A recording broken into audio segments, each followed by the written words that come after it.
एक टाइम पे हम भी खतरनाक हुआ करते थे, है ना।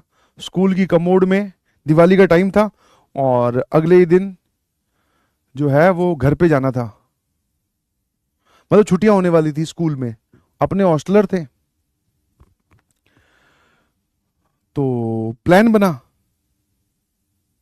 है ना, कि भाई स्कूल की प्रॉपर्टी तो पब्लिक प्रॉपर्टी है, या फिर हमारे पैसे से खरीदी हुई प्रॉपर्टी, हम फीस देते तभी तो स्कूल वाले कुछ लगा पाते हैं वहां पर। ये थॉट था उस टाइम पे, नेक विचार हुआ करते थे ये। बोले भाई एक काम करते हैं, चलो। और बॉयज टॉयलेट तो होता भी एक कोने में है, कहीं दूर जाकर। बढ़िया बम की व्यवस्था की गई और कमोड में रख दिया गया,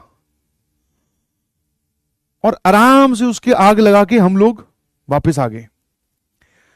अब ये प्लान में बस एक ग्लिच था कि कोई बच्चा टॉयलेट करने ना चला जाए और उसको देख ना ले बम को, हो सकता है वो फोड़ फाड़ देगा, क्योंकि वो रखा हुआ था एक साइड में।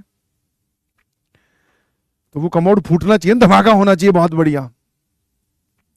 तो उसका प्लान बनाया गया कि बोले यार उसका ध्यान कौन रखेगा, कि कोई और जाके उसको बुझा ना दे या कंप्लेन ना कर दे, या हमारा जो बोलते ना आज का जो बोले हमारा जो धमाका है वो बीच में ना खत्म हो जाए। तो इसलिए हमने क्या किया, वहां पर जो ग्राउंड में सफाई वगैरह करते हैं और गार्ड बैठे रहते हैं इधर, क्योंकि एक गेट के पास से बसेस की लाइन लगने वाली थी, बसेस में बच्चे जाते हैं, तो वहां पे गार्ड थे। तो हमने गार्ड को गलती से हीरो बनने के चक्कर में ऐसे बोल दिया कि भाई टॉयलेट में है ना ओवरफ्लो हो रहा है, सब गंदगी वंदगी फैली पड़ी है, तो किसी बच्चे को मना कर देना कि वहां ना जाए। ठीक है, हाँ है ना। किसी बच्चे को, कोई भी बच्चा उस तरफ आपको टॉयलेट की तरफ जाता हुआ दिखे, तो अंदर बहुत गंद फैल रखा है, ओवरफ्लो हो रखा है, तो मना कर देना कि वहां मत जाए, दूसरे टॉयलेट्स यूज कर ले, या फिर रोक ही ले भाई। ये बोल के वो कहता ठीक है, और हम चल पड़े आगे। हम आगे इधर। अब भाई हमें ये नहीं पता था इसका एक और रिजल्टेंट भी निकल सकता है। उसने क्या किया, जाके जो स्वीपर और वो जो अपने हेल्पिंग हैंड होते हैं जो सफाई वगैरह करते हैं टॉयलेट्स की, उनको जाकर बोल दिया कि भाई उधर तो ओवरफ्लो हो रखा है, अभी छुट्टी होगी स्कूल की, बच्चे टॉयलेट वगैरह जाएंगे तो कैसे होगा। भाई साहब स्वीपर पहुंच गया, और हमने बम भी वो बहुत बड़े वाला लाए थे, उसकी बत्ती समझते हो थोड़ी एक्सटेंड कर दी थी, ताकि हम लोग उस टॉयलेट से अपने क्लास तक तो पहुंच जाए, वरना पता चला हम रास्ते में ही हैं और उधर से धमाका हो जाए, हम तो दिख ही जाएंगे। तो वो आराम से चल रहा था, आराम से जल रहा था, उसकी बत्ती भी छील दी थोड़ी ऊपर से, फिर आराम आराम से जलता है। ये प्रोग्राम हम फिट करके एकदम पूरा, मतलब अच्छा सच में वो अगर बम फट जाता ना भाई, तो वो कमोड नहीं, वो मेरे ख्याल से पूरी टॉयलेट ही ले उड़ता, इतना खतरनाक बम लगाया था। कुछ कुछ आते हैं धमकदार।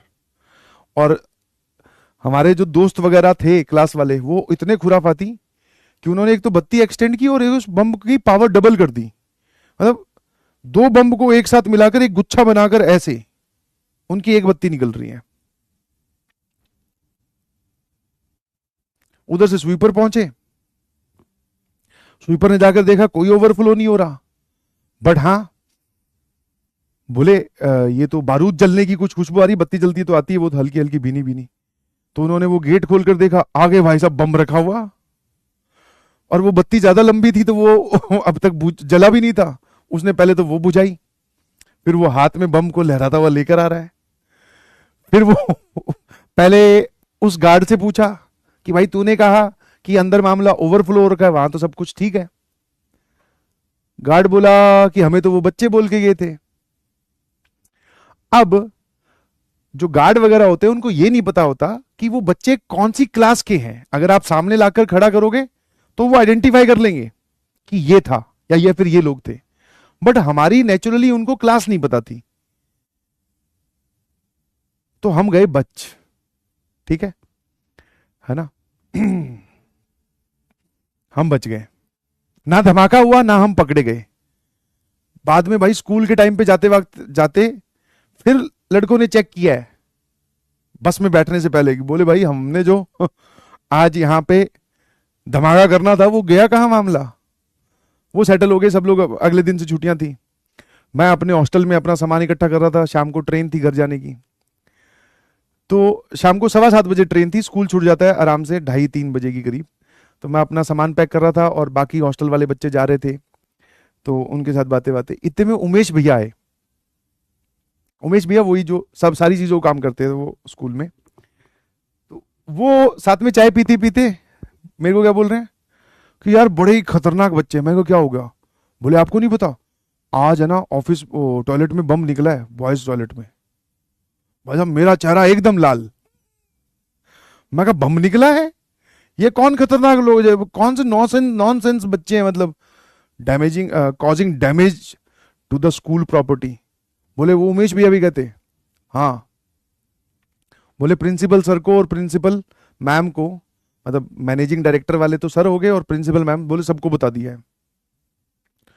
अब मैं भाई एकदम खतरे की रडार में, क्योंकि जो हमारा ग्रुप था उसमें से अकेला मैं हॉस्टलर, बाकी सब लोग अपना अपना वो करके घर जा चुके हैं और छुट्टी है अब 10 दिन की। तो ये बात ठंडी हो जाएगी, पुरानी हो जाएगी, तो कोई भी पकड़ा नहीं जाएगा।